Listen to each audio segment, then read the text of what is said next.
Subscribe to Color Frames. New Zealand మరియు ఆఫ్ఘనిస్తాన్ మధ్య test match greater Noida స్టేడియంలో జరగాల్సి ఉంది. అయితే గ్రేటర్ నోయిడా స్టేడియం పరిస్థితి అధ్వానంగా ఉండటంతో మొదటి రోజు ఆట ఆగిపోయింది. అవుట్ ఫీల్డ్ పేలవంగా ఉండటంతో రెండో రోజు ఆటను కూడా రద్దు చేయాల్సి వచ్చింది. ఇదిలా ఉండగా క్రీడాకారులకు భోజన సదుపాయాలు కూడా ప్రశ్నార్థకంగా మారాయి. సోషల్ మీడియాలో వైరల్ అవుతున్న వీడియో చూసి ప్రతి ఒక్కరూ షాక్ గురవుతున్నారు. గ్రేటర్ నోయిడా స్టేడియం యాజమాన్యం తీరుపై సర్వత్రా ఆందోళన వ్యక్తం చేస్తున్నారు ఆటగాళ్లు. ఒకవైపు స్టేడియంలో ఎలాంటి సౌకర్యాలు లేకపోవడంతో మైదానాన్ని ఎండబెట్టడం గ్రౌండ్ స్టాఫ్ కు సమస్యగా మారింది. తడిగా ఉన్న అవుట్ ఫీల్డ్ ను ఆరబెట్టడానికి విద్యుత్ ఫ్యాన్లను ఉపయోగించారు. అయినప్పటికీ రెండో రోజు ఆట ప్రారంభం కాలేదు. మళ్లీ ఆడేందుకు ఇక్కడికి రాబోమని ఆఫ్ఘనిస్తాన్ కూడా చెప్పింది. మరోవైపు వాష్రూమ్ లోని వాష్ బేసిన్ లో పాత్రలు కడుక్కోవడమే కాకుండా వంట చేయడానికి బాత్రూమ్ వాటర్ నే వాడుతున్నారు.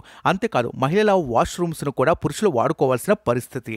ఆఫ్ఘనిస్తాన్ స్వదేశంలో జరిగే మ్యాచ్లకు భారత్ ఆతిథ్యం ఇస్తుండగా న్యూజిలాండ్ తో జరిగే ఏకైక టెస్టు కోసం BCCI greater Noida cricket ground ను ఆఫ్ఘనిస్తాన్ కు వేదికగా నిర్ణయించింది. నిజానికి లక్నోలోని ఎకానా స్టేడియం అనుకున్నప్పటికీ ఆ స్టేడియం అప్పటికే బుక్ అయిపోయింది. అందువల్ల గ్రేటర్ నోయిడాను ఎంచుకోవాల్సి వచ్చింది. గ్రేటర్ నోయిడాలో గత 10 రోజులుగా ఎడతెరిపి లేకుండా వర్షాలు కురుస్తున్నాయి. సెప్టెంబర్ 9 నుంచి వర్షాలు తగ్గుముఖం పట్టాయి. మ్యాచ్ ప్రారంభానికి ఒక రోజు ముందు వర్షం కురిసింది. దీంతో మైదానం అవుట్ ఫీల్డ్ తడిగా మారింది. దీంతో మ్యాచ్ ప్రారంభం కాలేదు. ఈ కారణంగా రెండో రోజు కూడా రద్దయినట్లు ప్రకటించారు. ఇప్పటి వరకు మ్యాచ్ లో టాస్ పడలేదంటే అర్థం చేసుకోవచ్చు మైదానం మెయింటెనెన్స్ ఎలా ఉందో. 2017 నుంచి ఈ మైదానంలో బీసీసీఐ ఎలాంటి మ్యాచ్ లో నిర్వహించలేదు. తాజాగా ఈ మైదానాన్ని ఆఫ్ఘనిస్తాన్ కు ఇచ్చారని బీసీసీఐ పై క్రికెట్ ప్రపంచంలో విమర్శలు వెల్లువెత్తుతున్నాయి. అయితే ఈ మైదానం ఎంపిక విషయంలో బీసీసీఐ తప్పు లేదని తామే నోయిడా మైదానాన్ని ఎంచుకున్నామని ఆఫ్ఘన్ క్రికెట్ బోర్డు ఏసీబీ తెలిపింది. తమకు దగ్గరగా ఉంటుందనే నోయిడా మైదానాన్ని ఎంచుకున్నామని చెప్పారు. వీడియో మీకు నచ్చినట్లయితే ప్లీజ్ లైక్ చేయండి, షేర్ చేయండి, కామెంట్ చేయండి.